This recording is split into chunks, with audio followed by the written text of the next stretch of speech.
Assalamualaikum warahmatullahi wabarakatuh. Sampurasun kembali di Kang V.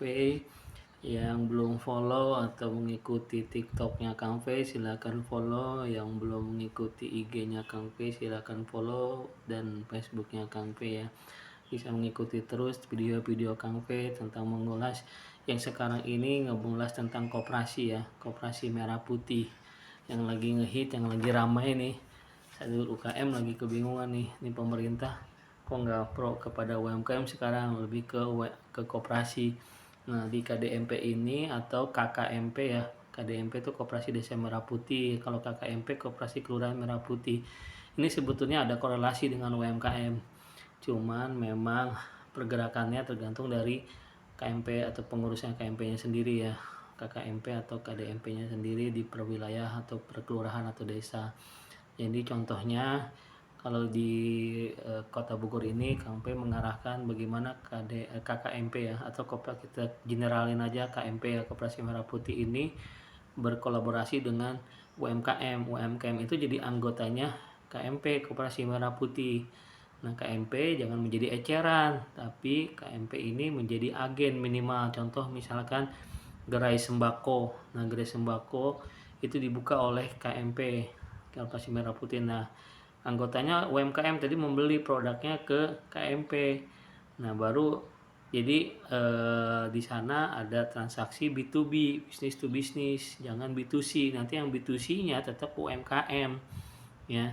Nah, supaya tidak ada tumpang tindih atau kanibal, nanti adanya KMP, warung-warung pada mati semua tuh karena kalah bersaing, karena KMP sendiri kan secara finansialnya lebih kuat.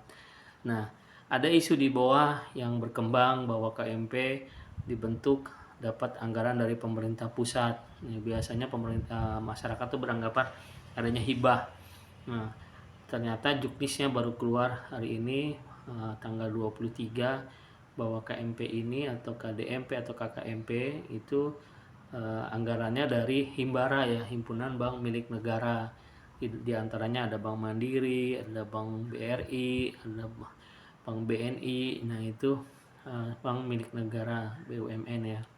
Nah selain itu ada LPDB, Lembaga Pembiayaan Dana Bergulir.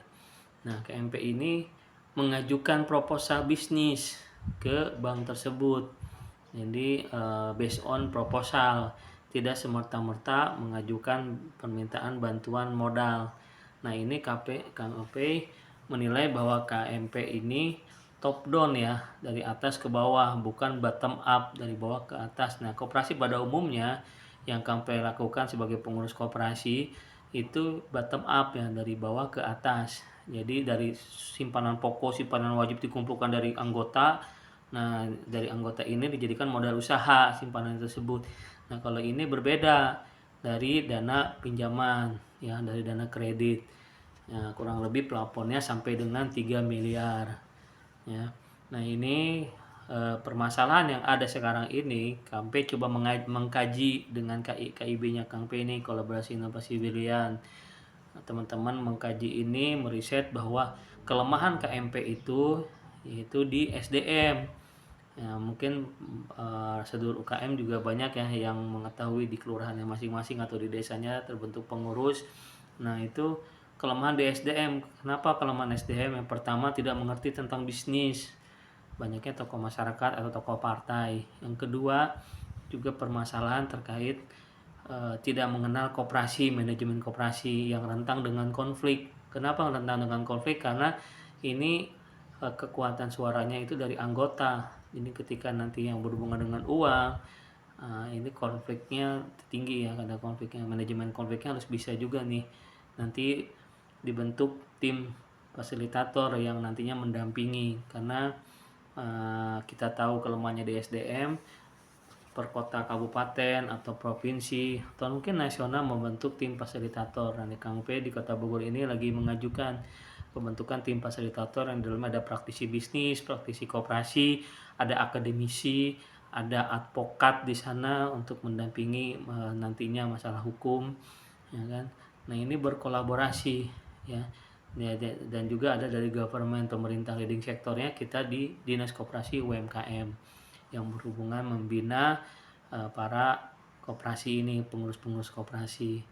Ya ini program bagus, jangan sampai disalahartikan jadi bancaan dananya dan tidak menyerap tenaga kerja, tidak adanya kesejahteraan ekonomi di wilayah desa dan kelurahan. Nah, ini tergantung dari kita pemerintah daerahnya mau atau tidak mendampingi membentuk tim tersebut, karena kalau tidak ada tim tersebut kasihan nih para pengurus nantinya, dan para lurah atau desa jabatannya juga kan jadi ketua dewan pengawas ex officio ya, jadi ini juga jadi permasalahan nantinya. Nah, Kang Fei di video ini dan video berikut-berikutnya Kang Fei nanti akan coba mengulas bagaimana bisnis atau fondasi bisnis yang bagus untuk KMP. Di video ini mungkin Kang Fei spill sedikit ya. Yang pertama, KMP ini cari bisnis yang tidak high risk ya, tidak tinggi risikonya. Gimana caranya cari mitra bisnis B2B-nya? Untuk apa? Tadi penyuplaian misalkan bahan baku sembako, gerai sembako. Kan ada 7 KBLI, ada 7 bidang usaha. Yang ketujuh itu bisa apapun tergantung dari potensi wilayahnya. Yang 6 ini kan ditentukan, ada gerai apotik, ada gerai sembako, ya kan, ada transportasi segala macam, ekspedisi. Nah, yang gerai sembako ini yang paling mudah nih. Kenapa? Karena permintaannya banyak pasti. Di setiap kelurahan butuh minyak goreng, butuh terigu, butuh beras.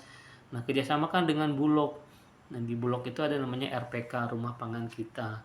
Nah, coba dikolaborasikan. Tapi ingat ya, tadi jangan jadi eceran, jadilah agen biar nggak mematikan para anggotanya, yaitu para UMKM.